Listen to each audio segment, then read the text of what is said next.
And God told Adam to tend and care for the Garden of Eden and to eat freely of the fruit of its trees.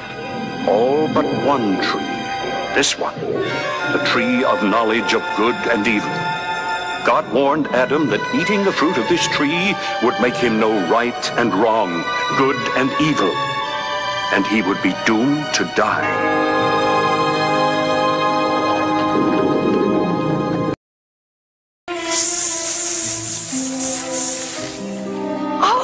I'm sorry if I startled you. Where's Adam? He's, tending to the olive trees. Oh, but all your pretty fruit is bruised now. Come, I'll show you the sweetest delight in the garden as a surprise for Adam. Really? Come. All right. Here. But this is the one tree in the garden we cannot touch. This is the forbidden fruit.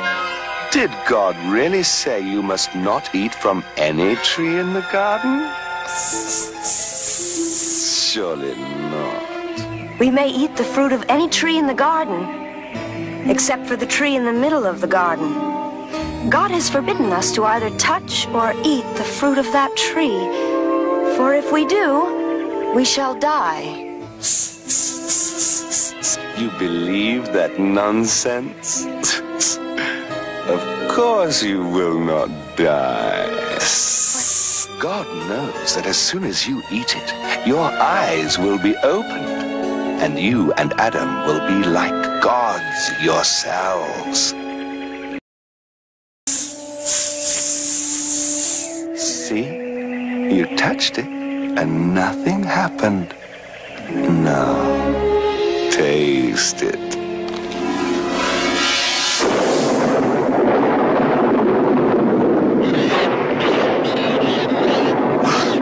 Something's wrong.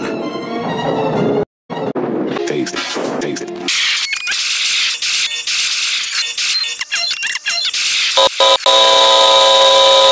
I should never have done it in the first place.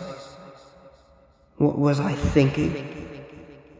Using their souls, using their folly to get back at him, to prove him wrong. I had thought my plan genius. I thought I had outwitted him. I thought that by dooming them, I could make him realize the flaw in his own image. At last, after a millennia, my construction was complete. A ladder of condemned souls leading straight to heaven. I climbed and climbed for days, months perhaps, tempted to give up and let go at several instances. But I persisted, and after some time I reached the summit.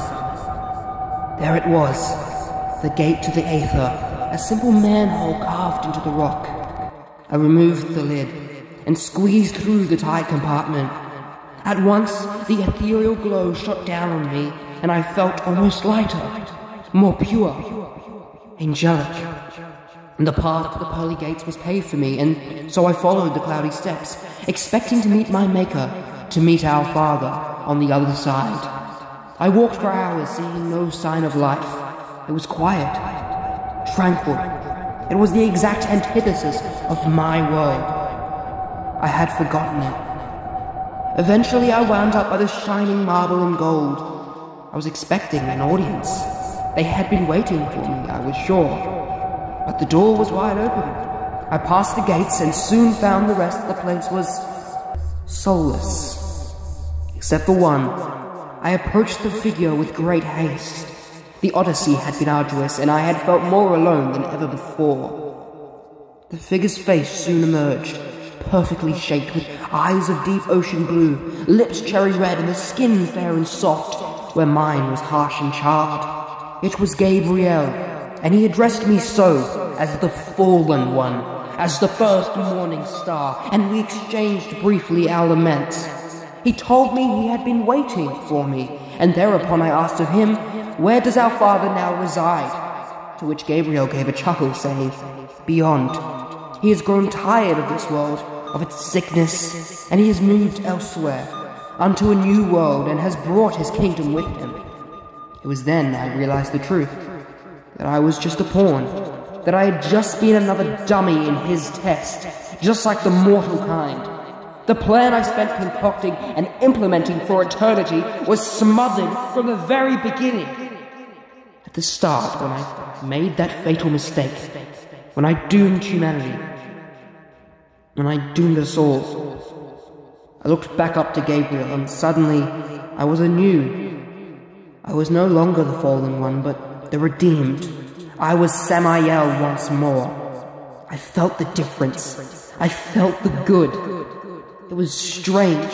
It was almost instant. Gabriel placed his hand on my shoulder. I must leave now, he said, but know that this is all part of his plan. This world is yours now. He knows you will see it right. And he was gone just as quickly as I had seen him. And so I set out to undo what I had done. To fix it.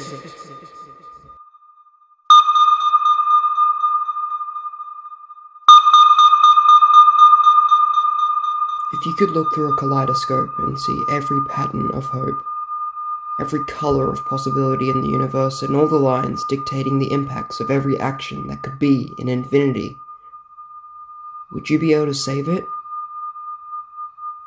The answer is no, because infinity doesn't exist. Not anymore. Our minds are changing the game, one thought at a time. The very helix of this world is at our fingertips. And look what we've done with it. Mind over matter.